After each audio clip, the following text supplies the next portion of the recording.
यही set number 433 question का और पार्ट भी रे ऑप्टिक्स का ही है। What is meant by apparent depth? Simple सी बात है, अपेरेंट डेप्थ की डेफिनेशन लिखनी। Derive relation between apparent depth, real depth and refractive index, पूरा डेरिवेशन आपने किया हुआ। अगला क्वेश्चन करते हैं। A beam of light converge to point P. Board में आया हुआ क्वेश्चन है ditto. A beam of light converge to point P. A lens is placed in the path of convergent beam 12 centimeter from P. A beam of light converges to point P. A lens is placed in the path of convergent beam 12 centimeter from P. पहले इतना ही diagram बना लेते हैं।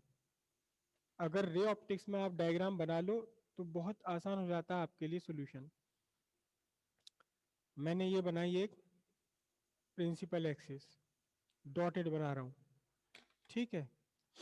एक ray of light है और ray of beam of light, not ray of light, beam of light converge to point P. ये point P पर कन्वर्ज कर रही है। अब क्या कहा गया क्वेश्चन में? कहा गया कि एक लेंस रख लिया आपने यहां एक लेंस रख लिया, कितने पर? 12 सेंटीमीटर फ्रॉम पी। पी से 12 सेंटीमीटर पर एक लेंस रख लिया। अभी हम ये नहीं सोच रहे कि लेंस है क्या, कन्वर्जिंग लेंस है, डाइवर्जिंग लेंस है, इससे हमें कोई मत, अभी कुछ नहीं पता। एक लेंस रख लिया, कहाँ रख लिया? 12 सेंटीमीटर फ्रॉम पी, रास्ते में, इस बीम के रास्ते में, पी से 12 सेंटीमीटर पर। अब देखते हैं आगे क्वेश्चन क्या है, ठीक है।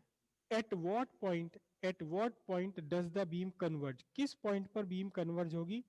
दो कंडीशन दी है। If the lens is converging lens of focal length 20 centimetre, अगर यहां कन्वर्जिंग लेंस रख दिया जाए 20 सेंटीमीटर फोकल लेंथ वाला, या second condition concave lens, concave lens of focal length 16 centimetre. पहले में कॉन्वेक्स लेंस दिया, दूसरे में कॉनकेव लेंस। कॉन्वेक्स लेंस की जगह वर्ड यूज हो सकता था कन्वर्जिंग लेंस, और कॉनकेव की जगह यूज हो सकता था डाइवर्जिंग लेंस, ठीक है। एक्चुअल में तो कन्वर्जिंग और डाइवर्जिंग ही यूज करने चाहिए। एनीवे यहां आपने रखा एक कॉन्वेक्स लेंस, कॉन्वेक्स लेंस रख लिया, ठीक है। कितने सेंटीमीटर का फोकल लेंथ इसकी कितनी है? फोकल लेंथ दिया है आपको 20 सेंटीमीटर, 20 प्लस 20 होगी फोकल लेंथ प्लस की। तो ध्यान रखिएगा, इस तरह की जब भी कंडीशन बनती है, इस टाइम ये पॉइंट एक वर्चुअल ऑब्जेक्ट की तरह बिहेव करता है।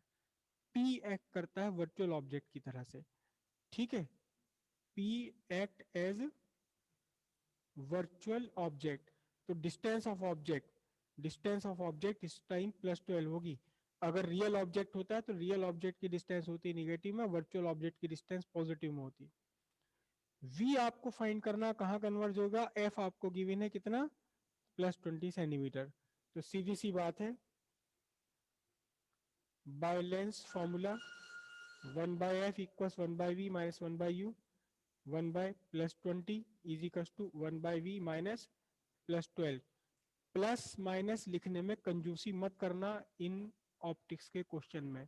जहां प्लस आना है वहां भी प्लस लगा दो, निगेटिव तो आप लगाते ही लगाते हैं, ठीक है। इधर ले लिया आपने 1/v is equal to 1/20 plus 1/12, ठीक है। क्या निकल कर आया आपका आंसर? एलसीएम में इसका कितना लूं?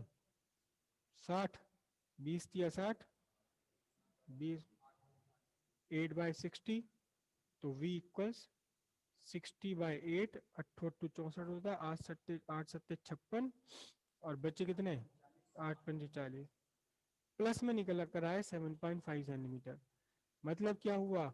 अब ये जो आपकी लाइट रेज जो पॉइंट पी पर पहुंच रही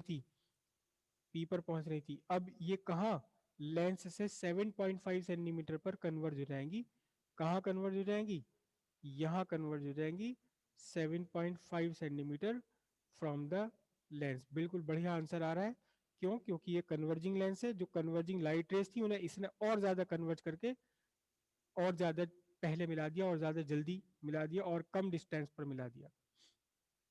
अब सेकंड केस में क्या कहा गया?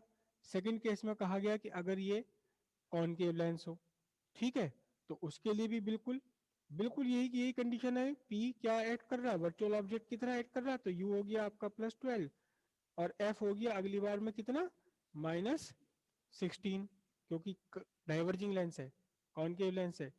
और वी आपको फाइंड करना है, तो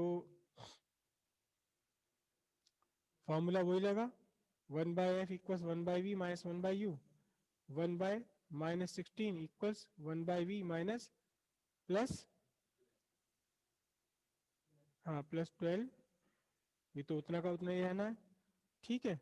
तो 1/v इज इक्वल्स टू कितना बना देखो, +12 जा करके -16 प्लस 1/12, 48 है ना, 16×3 = 48 और 12×4 = 48 माइनस प्लस का 1/48, तो v इज इक्वल्स टू हो गया कितना 48 सेंटीमीटर। अब क्या होगा देखो ध्यान से कि यहाँ अगर आपने डाइवर्जिंग लेंस रख दिया है, अगर यहाँ आपने ये डाइवर्जिंग लेंस रख दिया, मैं ग्रीन पेन से बना रहा हूँ, अगर डाइवर्जिंग, तो जो इसने कन्वर्ज करना था इसको इसने और ज्यादा थोड़ा सा बाहर की तरफ को डाइवर्ज कर दिया, और अब ये और ज्यादा दूर जाकर मिली, कितने डिस्टेंस पर जाकर मिली है 48 सेंटीमीटर पर जाकर मिलेंगी। तो लेंस से 48 सेंटीमीटर पर निकल कर आया, ये डिस्टेंस लेंस से 7.5 सेंटीमीटर पर निकल कर आया, ठीक है। आंसर भी आपको लिखना पड़ेगा, क्या लिखना पड़ेगा, beam converges to 7.5 centimetre from the lens, lens से है 7.5, ये पी से 7.5 नहीं है। और यहां भी अब क्या होगा, आपका होगा beam converge 48 centimetre from the lens. अच्छा, अगर इस क्वेश्चन में ऐसा भी पॉसिबल हो सकता है कि बी वी इंफिनिटी पर आ जाए, वी कहाँ जाए इंफिनिटी, मतलब इंफिनिटी पर, फिर आप ये लिखोगे, क्या लिखोगे कि लाइट रेज एक दूसरे के पैरेलल चली गई, लाइटें कहाँ चली गई पैरेलल। ये तब आ सकता था जब हमें इसकी फोकल लेंथ दे रखी होती -12, अगर -12 दे दी जाती तो बिल्कुल ये इंफिनिटी आ जाता v की वैल्यू, v की वैल्यू इंफिनिटी का मतलब light ray parallel to principal axis diverge हो गई, करेक्ट। और अगर ये माइनस में आ जाए, अगर ये माइनस में आ जाए तो माइनस का मतलब होगा लेंस से पहले इमेज बन गई इसने, जितना कन्वर्ज कर रहा है, कन्वर्जिंग थी उससे ज्यादा डाइवर्जिंग करके इसने पीछे मिला इमेज बना दी, लेंस से पहले बनेगी, बिफोर लेंस बन जाएगी। सारी कंडीशन मैंने आपको बता दी, इससे ज्यादा पॉसिबल ही नहीं है आना, कीजिए।